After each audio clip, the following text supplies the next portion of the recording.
Yes, sir. Three, two, one, start. A very good morning to all of you. Once again, welcome to the teaching class of Department of Urology, Savai Man Singh Medical College, Jaipur. Today, again, we have a very interesting subject that is artificial intelligence in urology. And this will be presented by our resident, Dr. Amit, and moderated by our faculty, Dr. Kuldeep. And thus, I would request Amit to kindly share his presentation.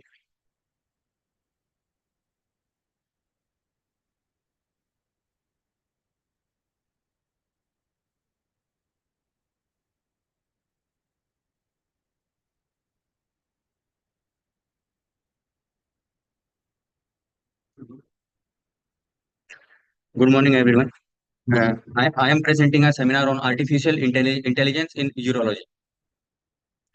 So, artificial intelligence is the use of advanced computational algorithm and machine learning techniques that execute activities done by humans in surgical procedures, which improve outcome and enhance the overall effectiveness of surgical practices. It is becoming a part of modern surgery, which offers innovative solutions that enhance precision, improve patient safety, and better surgical outcome. Artificial intelligence includes artificial neural network, computer vision, convolutional neural network, deep learning, machine learning, natural language processing. Here are some definitions used in artificial intelligence.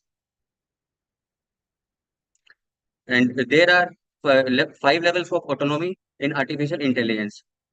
And the fifth is the fully autonomy, where no human involvement is needed. And application of AI in urology. It can be applied in diagnosis, radiomics, pathomics, genomics, treatment selection, prognosis, surgical assessment. In diagnosis, AI algorithms are clinicopathological data of patient which are abstracted from their electronic medical records. And AI applications have been equipped for detecting prostate cancer or for estimating multiparametric MRI Gleason scores. AI is better than traditional diagnostic standard for complex multivariable large data.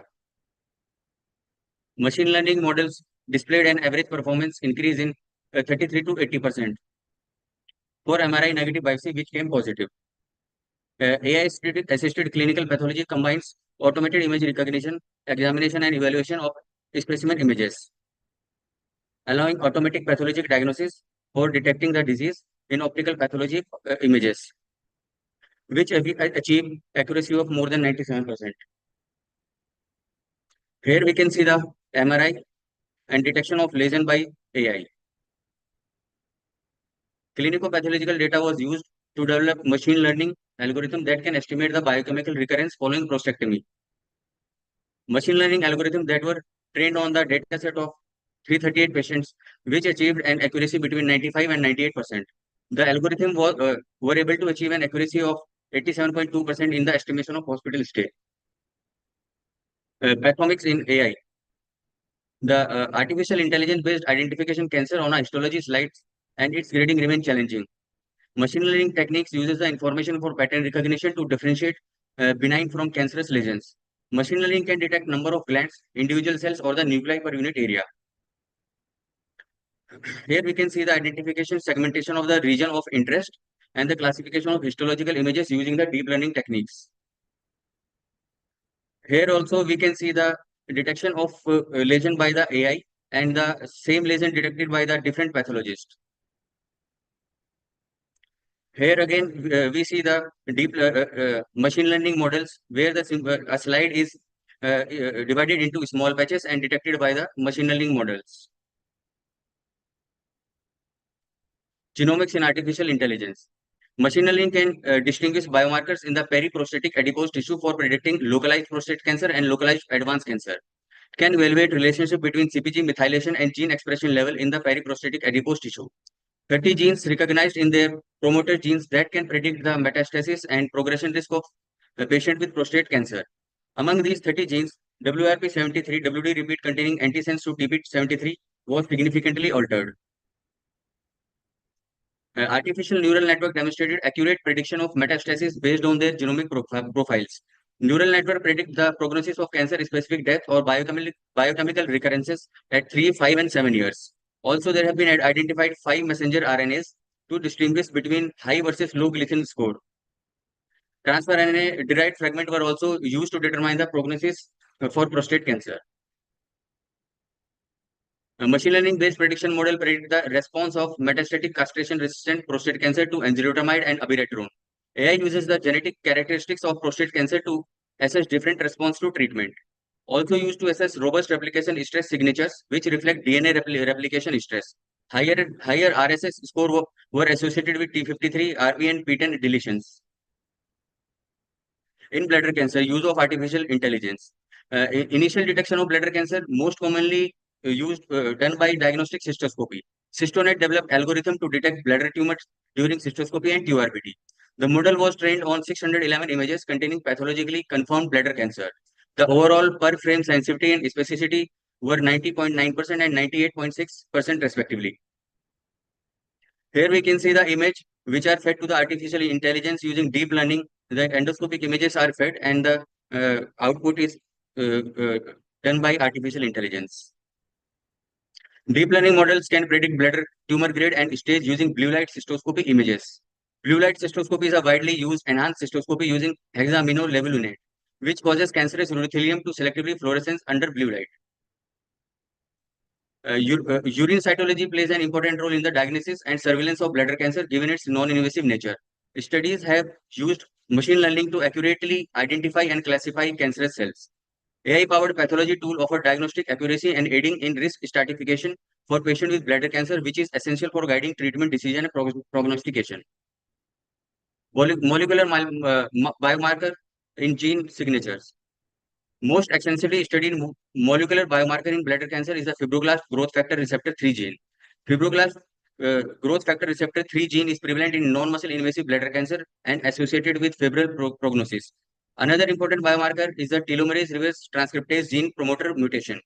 Telomerase reverse transcriptase promoter mutation have been associated with aggressive tumor behavior and poor prognosis. Radiomics. Artificial intelligence algorithm have been built for kidney tumor segmentation, classification, grading. Machine learning and deep learning plays an important role in the detection, diagnosis, and prognosis of different types of diseases.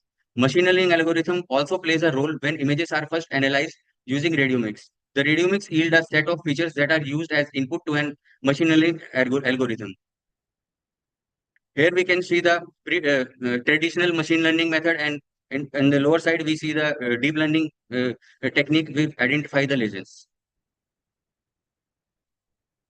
Another example using the AI detection of the lesion and segmentation. Artificial intelligence using to classify staging and grading. Differentiating clear cell RCCs from oncocytomas using deep learning with a cohort of 179 patients achieved an accuracy of 75%. Artificial intelligence applied to differentiate between a larger variety of RCC and various benign masses using a ResNet. Data consisted of 1162 renal lesions and used T2 and T1 MRI, achieving an accuracy of 70%. Radiomics-based nomogram has been shown to classify papillary type 1 and type 2 RCCs. The distinction is important because papillary type 1 tumor tend to be slow growing, while type 2 tumor tend to be more aggressive. Some of the latest research can differentiate between renal tumor subtypes based on imaging.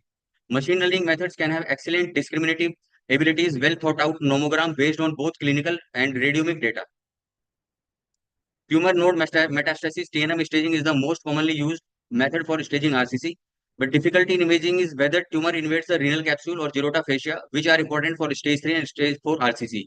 The cancer imaging archive dataset developed a classifier that could predict either low stage or higher stage.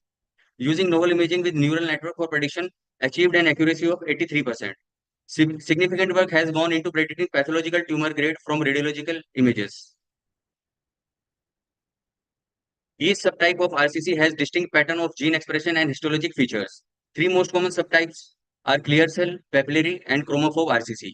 Using a method called clustering constrained attention, multiple instance learning, whole slide imaging are labeled at the image level rather than in smaller patches.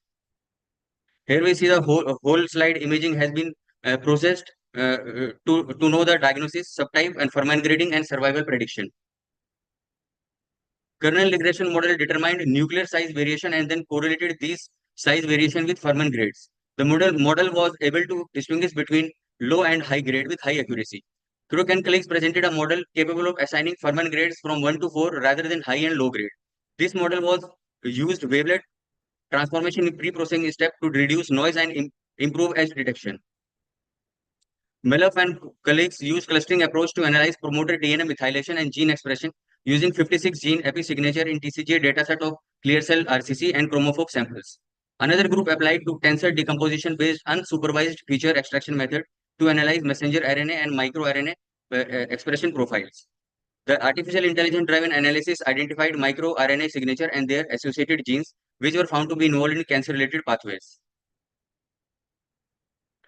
Liquid biopsy is a non-invasive diagnostic tool that involves the analysis of circulating tumor cells. Liquid biopsy offers a real-time snapshot of tumor genetic landscape, allowing for early detection, monitoring disease progression, and assessing treatment response.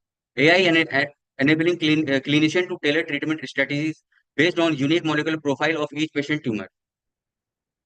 Iwamura and colleagues used AI for diagnosing urologic diseases, including RCC, based on blood samples. The study analyzed immunoglobulin and glycan signatures from 100 serum subjects with RCCs. The data were used in a supervised machine learning model to establish a scoring system that gave the probability of presence of RCCs. The result indicated that the RCC score could be promising biomarker for the early diagnosis of RCC and differentiating between invasive renal pelvis cancer and RCC. Use of AI in diagnosis of endourology. There has been an approximately 50% increase in the prevalence of kidney stone disease.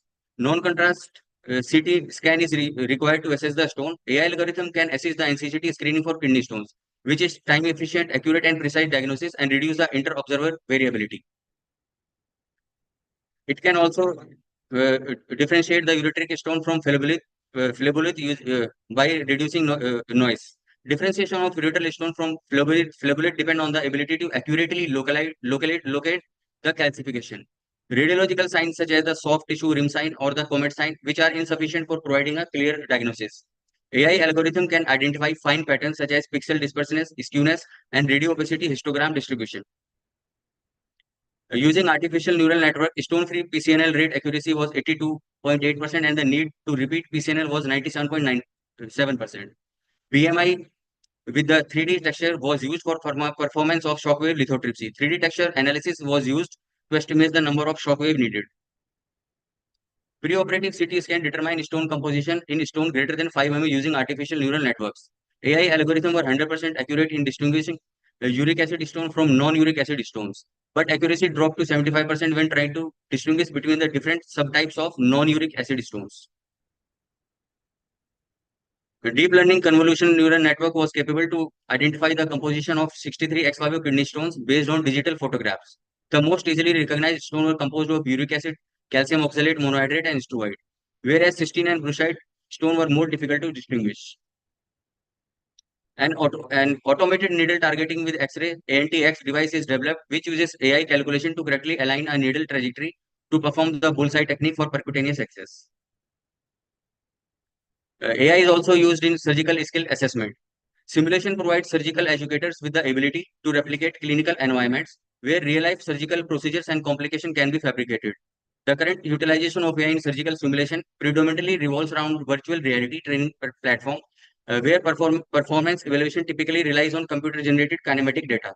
AI to enhance the evaluation of technical performance in the simulation setting, laying the foundation for future work and the integration of this technology into simulation platform and surgical curriculum. Utilization of AI in the operating room allows for the study of in vivo performance. Simulation improve patient safety by allowing the trainee to both practice and improve key surgical techniques. Kinematic data can also be extracted from video data as well through images-based analysis with CV models. It can also be used for performance feedback. AI integration into urologic education is the automation and real-time administration of surgical techniques. AI algorithm can process and analyze individual performance data. This personalized approach to feedback accelerates the learning process, enhancing surgical performance. Urology resident selection may be improved with the assistance of artificial intelligence, reducing bias and modeling an individual's capacity for immediate and future skill acquisition. Ongoing concerns about the medico-legal aspect of routine capturing of surgical video and performance data may be an obstacle to the integration of AI based technology in the operating room. Use of artificial intelligence in pediatric. Artificial intelligence can be used in hydronephrosis, uretropelvic junction obstruction, vesicoureteric reflux, urinary tract infection, neurogenic bladder, lower tract dysfunction, transplant, and oncology. Using ultrasound method of segmenting renal parenchyma, estimating the volume of hydronephrosis relative to the kidney have been developed. Classifies Society for Fetal Urology hydronephrosis grade, predicting the need of mercaptoacetyl triglycerine renal scan and identification of congenital urologic abnormalities.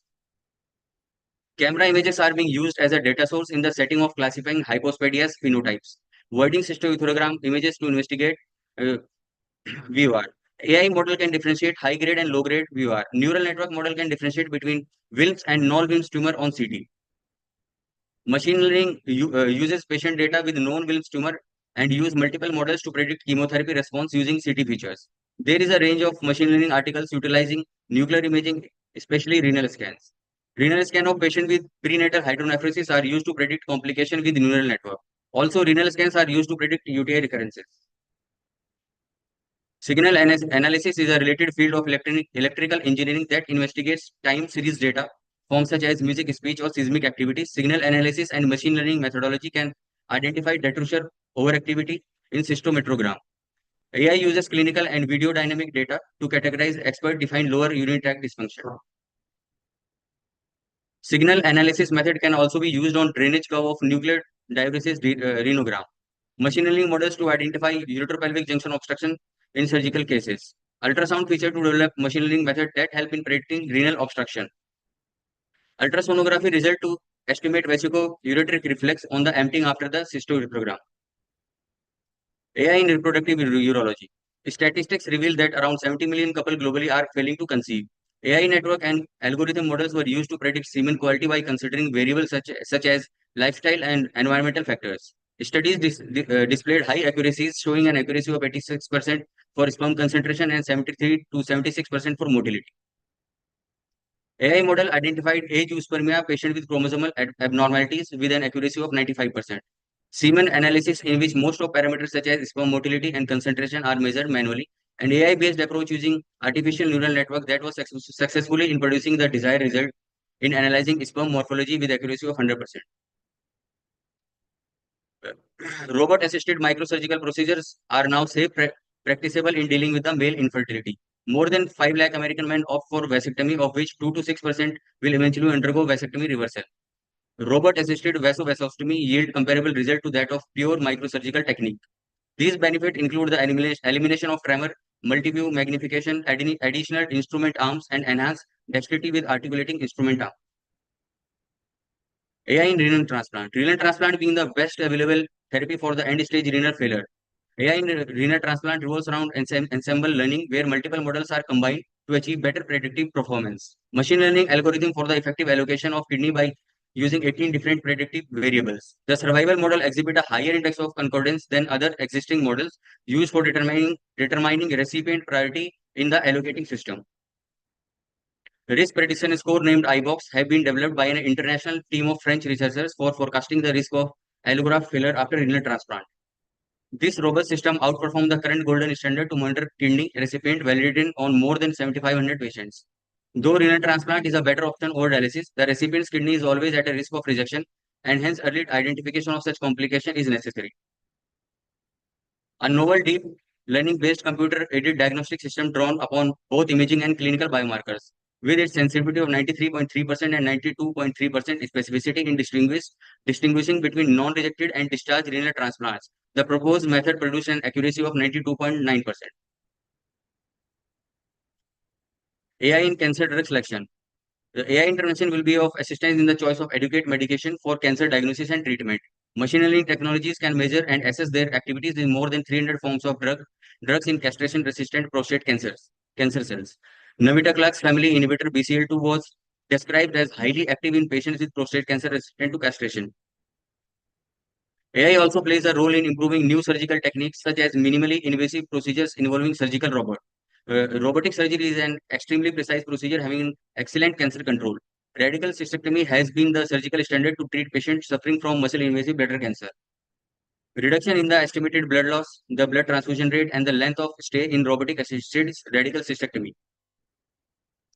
Robot-assisted renal transplant is another application of AI that is highly recommended for obese and high-risk end-stage renal failure patients. They have low complication rate and excellent graft function over conventional surgeries. Robotic-assisted renal transplant is considered to be safe, feasible, and reproducible option when performed by surgeon with practice in both robotic and conventional renal transplant surgery. Thank you.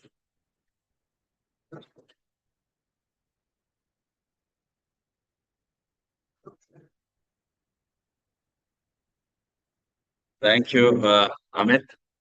I think we presented quite well. Just telling in brief about the whole kind of a status of AI in urology at present. So I would request my residents, all faculty, and all those who might have joined us today, if you want to make any comments or suggestions or queries, you are most welcome. You can just put it in the chat box or just raise your hands.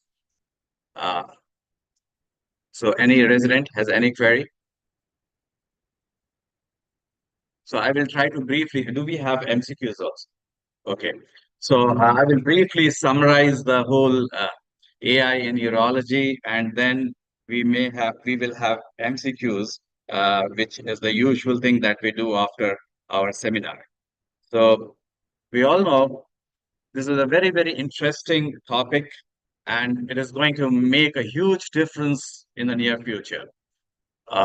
It has the capacity to revolutionize the way we manage patients, the way we do surgery, the way we do research and educate our trainees. And so everything is going to change in the near future with the artificial intelligence.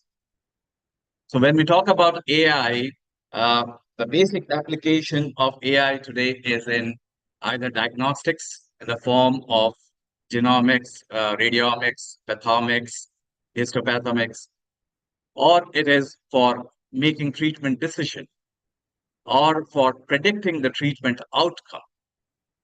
And the next one is the robotic surgery. And another thing is about the research and education, how it helps in research and education by simulation training, by virtual reality, by how to assess the surgical performance of the trainees. Even the selection of residents and their residency training is being where AI has been used to select residents for a particular field. So when you talk about AI, you must understand the few terms that Amit had mentioned. We should know about what is algorithm, what is artificial neural network, what is computer vision, what is convolutional neural network, deep learning, machine learning. Then there is a NLP, which is called natural language processing. So all these are important. NLP is when the AI helps to actually um, take cues from your uh, language and what you talk or whatever the words that you speak, and try to get information from that. Similarly, computer vision is like they take uh, information from the various images, either images or videos in the form of color or the margins and the point of interest, and they would try to extract information and give recommendations. Artificial neural network has been there for so long. It is actually inspired by biological neural network, where there is a connection of collection of connecting neurons, which is called artificial neurons. And convolutional neural network is application of artificial neural network on visual images, where they get information from visual images, and through artificial intelligence, they can make recommendations. And similarly, we have the deep learning and the machine learning. All these, the basic principle is you have a basic data set. So there's a huge data set which is collected, which needs to be of high quality and unbiased.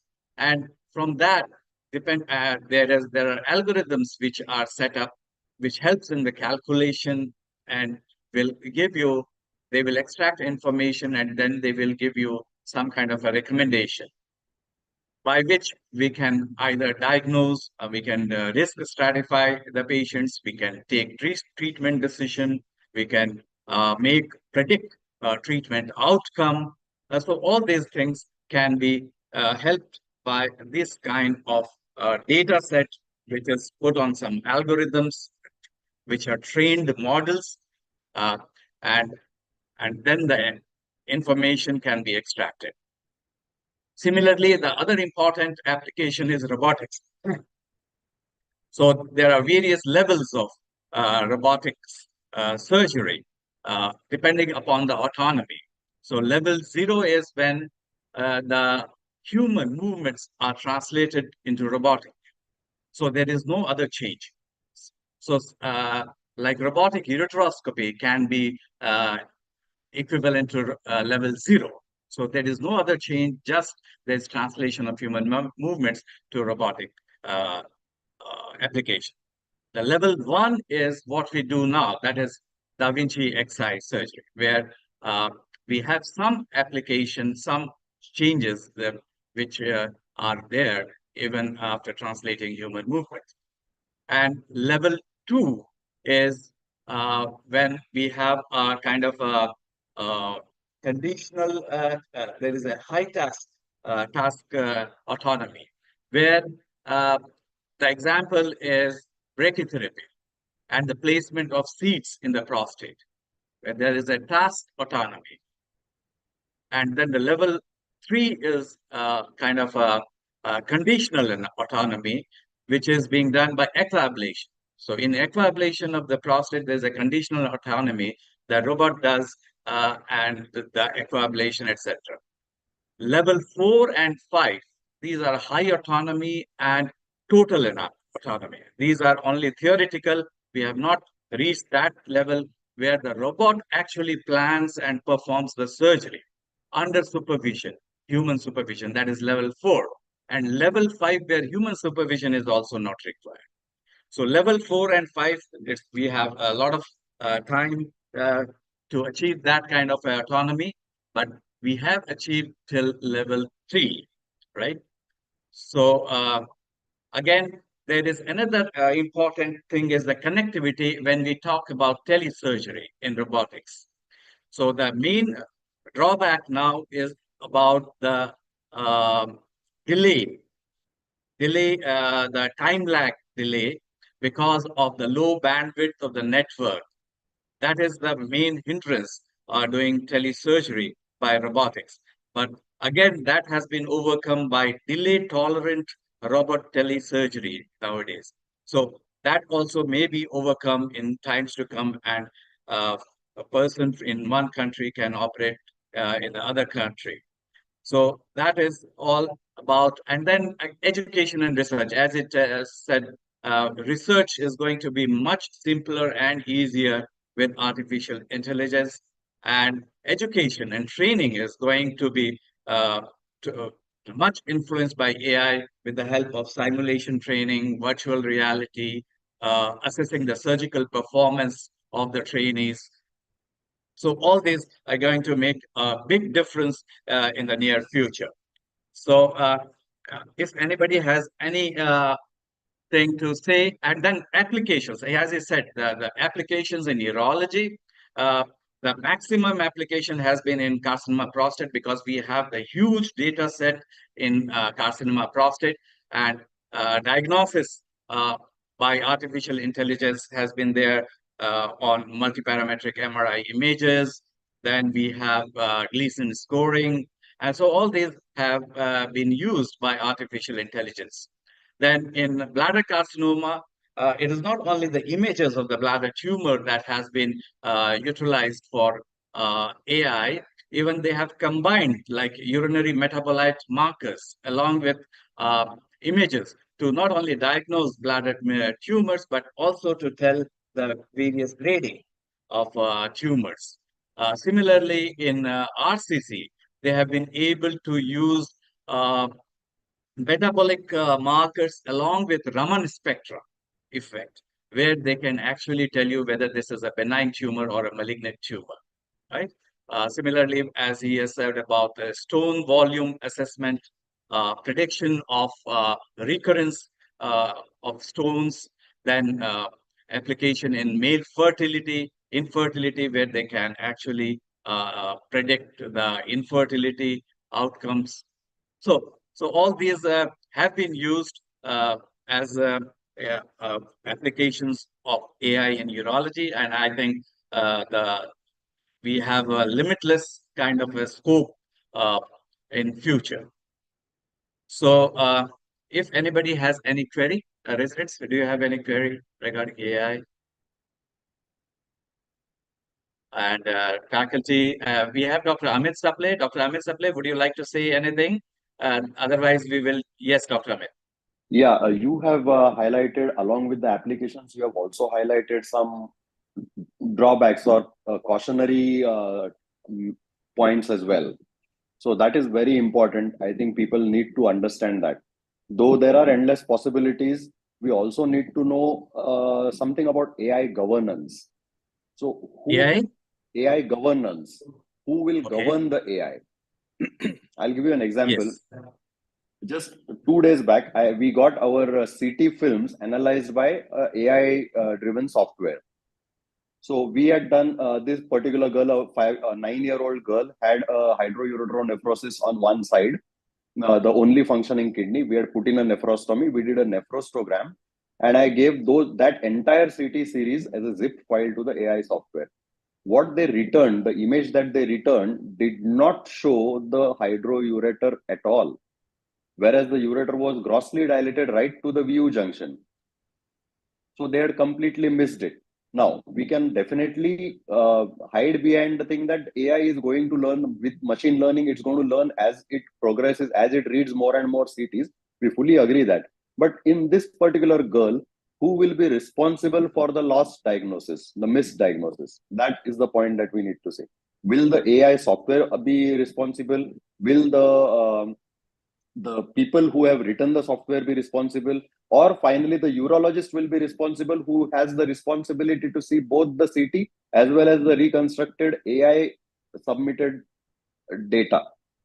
So as of today, of course, the answer will be urologist, but then this is a question which will slowly come up. So we should also be aware of the other side as well. Yeah, I think a very, very important point made by Dr. Amit Saple is about the AI governance. Uh, we all know that there are a lot of challenges still in applications of AI, and the most important challenge is the data set that we are doing. So the collection of data is very important. So if the collection data itself is biased Yes. or of an inferior quality, the whole thing is going to be changed. So the whole result, the information extraction, everything would depend upon the type of data that you are giving. So if the data itself is biased or inferior quality and or not adequate, then the whole thing is going to change. So yes, you made a very important point that we need to have a proper governance in the form of guidelines made Yes. uh, uh, on AI data set collection. So unless that is made, it is going to be not proper. And these things will happen, as you said, you gave the example of hydroureteronephrosis. Similarly, there is another challenge that is faced by AI is the insensitivity to false positive and false negative.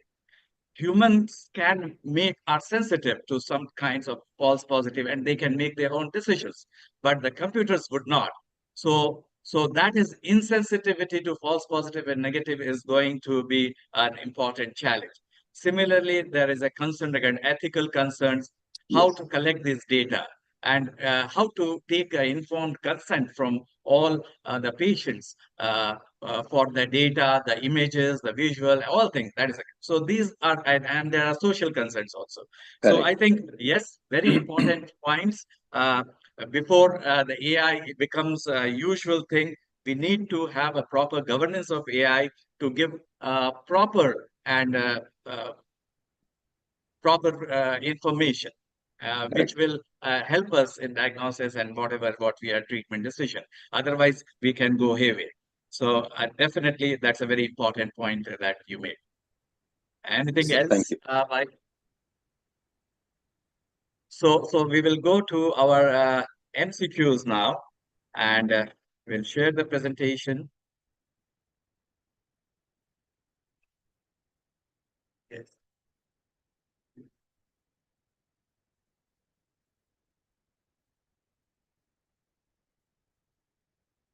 Yeah. So AI includes artificial neural network, computer vision, convolutional neural network, all. So they are very easy, all. And we all know this only not artificial neural network, CV and CNN. It has an algorithm. It has, need to know about data set. You need to know about deep learning, machine learning, NLP, as I said, natural language processing. So all these are various terminologies which are included in AI. So AI is the use of advanced computational algorithm and machine learning techniques that execute activities done by humans in surgical procedures which improve outcome. So it includes all these things. Yes. So what is machine learning? A set of instructions to be followed in calculations or other operations. The branch of AI and with giving computers the ability to understand the text and spoken words in much the same way as human beings can. So that is NLP. uh, Allows the training of algorithms that can discover and identify complex patterns and relations faster than conventional statistical models. I think this should be computer systems to drive meaningful digital image. So that is computer vision. So I think C, is it C? C. So C is the actual definition of machine learning. Set of instructions is algorithm. Uh, Spoken words and text is NLP, and computer and systems to derive meaningful from images is computer vision. So C is machine learning. Right. What is level 4 autonomy in artificial intelligence? So as we said, robots direct translate human movement is level 0. Human supervision, robot plans and performs operation, that is level 4. So the answer is B. And autonomous prostate brachytherapy seat placement is level 2, right? And Da Vinci surgical system is level 1. And one they have missed is level 3, where aquablation is level 3. So this is the various levels of autonomy. No autonomy, where robotic ureteroscopy could be level 0. Da Vinci level 1. Task anatomy is brachytherapy. Conditional autonomy is aquablation. And 4 and 5 are still theoretical. Most common AI studied biomarker in bladder cancer. TERT gene, fibroblast growth factor receptor gene, P53, all. So this is fibroblast. What is it? Uh, Fibroblast. So one of the most extensively studied molecular biomarkers in bladder cancer is the fibroblast growth factor.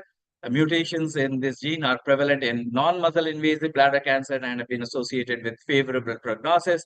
Another important biomarker is the TERT gene promoter T mutation. So as I told you, it is not just the images which can be kind of analyzed by artificial intelligence, but also the urinary biomarkers, the genes, and combined together, they can help us to tell the various grades and the muscle invasiveness of the tumor also. So what is green learning in AI? So this is a new concept. Green learning, a novel feature extraction method aiming at reconciling aspects of deep learning paradigm and pre-DL methods by using lightweight models with faster training, testing time, explainability. The branch of AI concerned with giving computers the ability to understand text and spoken words, that is NLP, a set of instructions to be followed in calculations algorithm, a collection of data that is used to train the model is data set. So it is 8. I have already told you. So BCD are those terms. and A. So again, another important challenge in AI is it is very time consuming and exhausting, and a lot of data is important. So the new concept is coming up is of green learning. So where the things can be less exhaustive and could be more less time consuming. So it's arose a computer vision field aiming at reconciling aspects of deep learning paradigm and pre-DL methods by using lightweight models. So although mathematical knowledge is necessary to understand how GL make decisions, it uses a transparent feature extraction process. In this process, each feature holds a physical meaning. It decomposes the input image into different spatial spectral representations. Right. So what is liquid biopsy? Liquid biopsy is a non-invasive diagnostic tool. It involves analysis of circulating tumor cells. It can be used for biomarkers present in body fluids or no, it is. So it's a non-invasive diagnostic tool. You have to take a blood sample. So if you say it is non-invasive, taking blood sample, then it is non-invasive. Definitely, it analyzes the circulating CTC and can be used for biomarkers in right. So let's say D. Yes. Right. False for AI deep learning neural network in stone characterization. What is false for? False for. You have to find out the false. Okay. AI algorithms were 100% accurate in distinguishing uric acid stones from non-uric. Yes. Accuracy is 95% in distinguishing between different subtypes. No. Cysteine and brucitis were more difficult to. Yes. DL was capable to identify the composition of stones based on digital photographs. Yes. So B is the false. All right. How can AI help in surgical assessment? So by simulation, by performance feedback, residency selection, or so surgical assessment would be by performance feedback. Simulation is again a part of the training that is being given to the residents. Residency selection. So is it all? Yes, all. So all. That is right. So the important application of AI is in education, as I said. So I think that's it. So, and if anybody has any other comment to make or any query, residents, do you have anything? Nachiket, you want to say anything? Uh, who is the Dr. Kuldeep here? Okay, fine. So if nobody has to say anything else, then I think we wind up the session. I thank all my residents and faculty who have joined us and all others who might have joined us on Zoom and YouTube. Thank you and have a good day.